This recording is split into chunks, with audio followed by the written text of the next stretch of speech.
Welcome back to the Culture Debrief, where apparently giving birth is now a DIY project because hospitals are acting like customer service reps instead of medical professionals. Let's talk about Mercedes Wells, because this story had me really staring at the phone like, ain't no way. This woman shows up to Franciscan Health in Indiana. She's contracting, she's in pain. Her body is literally telling her it's time. Her husband even had to argue with them for 6 hours and they still didn't see a doctor. Instead, the hospital looked her dead in the face and goes, yeah, go home. You're only 3 centimeters. Come back later. Later where? On FaceTime from the parking lot? Like, hey, y'all, I'm dilating. Can I just zoom in? This is not a virtual appointment. This is childbirth.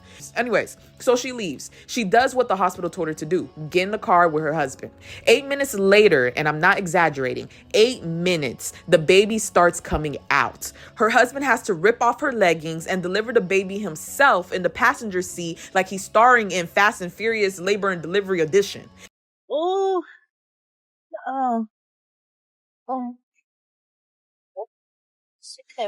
Yes, she's talking about my uterus.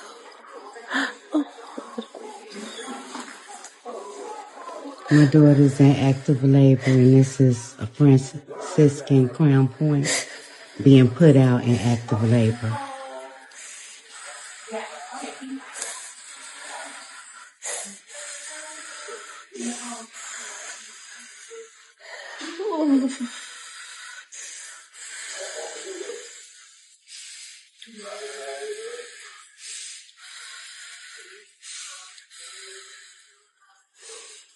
So we got to transfer her to a different hospital while she's in labor.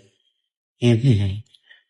This morning, a Chicago woman is demanding answers from a hospital she says discharged her while she was in labor. 38-year-old Mercedes Wells says she was having contractions 1 minute apart and knew the baby was coming, but a nurse sent her home. I was in excruciating pain. She's seen me in pain and agony. And I guess she still perceives me to not be in labor. The family sharing this video of Wells being wheeled out of the hospital. She then gave birth 8 minutes later in her truck on the side of the highway, her husband delivering their baby himself. It's totally God's grace. I was scared. I didn't know what to do. I don't have any medical license or anything to deliver a baby. Wells says she spent 6 hours at the hospital but never saw a doctor. She blames racial discrimination.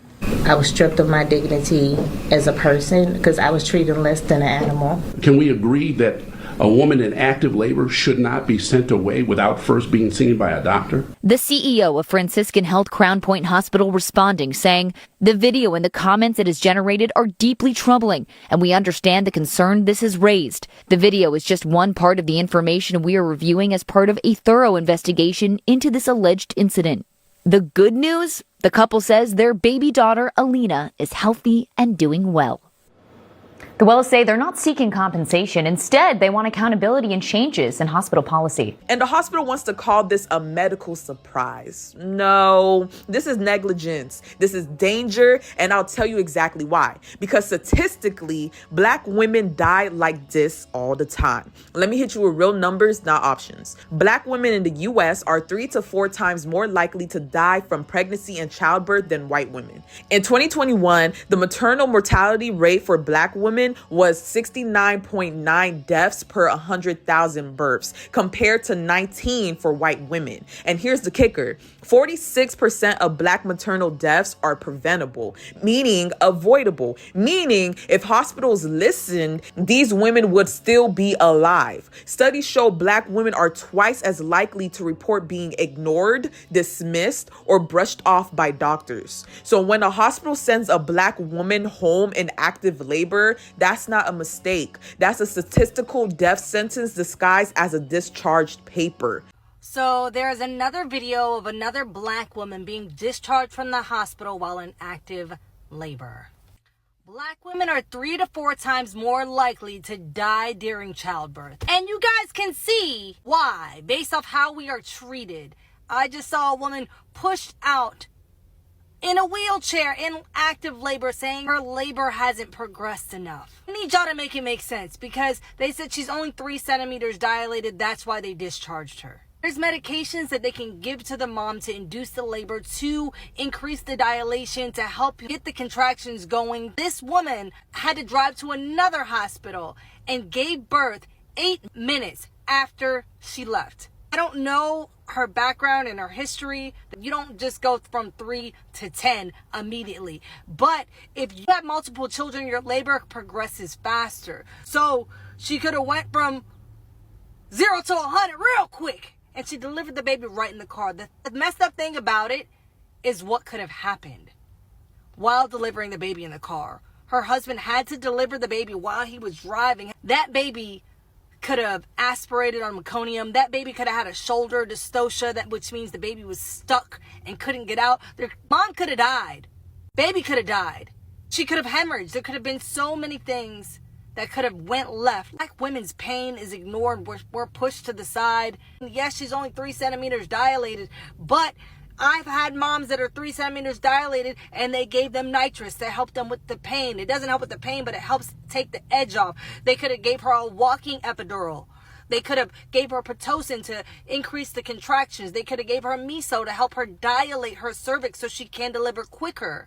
Not just ignore her pain and discharge her. It's just disgusting how they just think that they could just throw us out in the street like that. The girl's sister-in-law came on here and said they checked her, which means they did a cervical check, and said she wasn't progressing fast enough.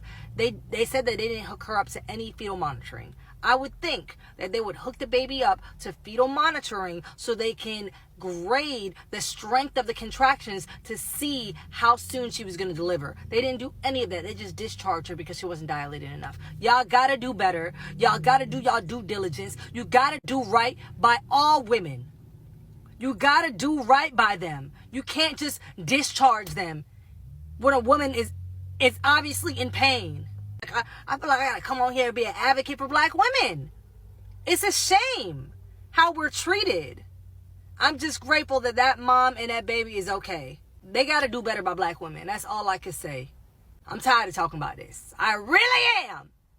And recently, there was another video circling on the internet of another black woman who was in excruciating pain, and the nurse had her back turned and was still asking her basic questions that could have been asked after having her settled into a room. They don't care for us. Fuck! When's your due date? Right now. Is your due date 11? What? How many times have you been pregnant? 3. This is your 3rd pregnancy? Yes! You have 2 babies at home? It's in my ass! You have 2 babies at home? Who's your doctor? Lang is her doctor.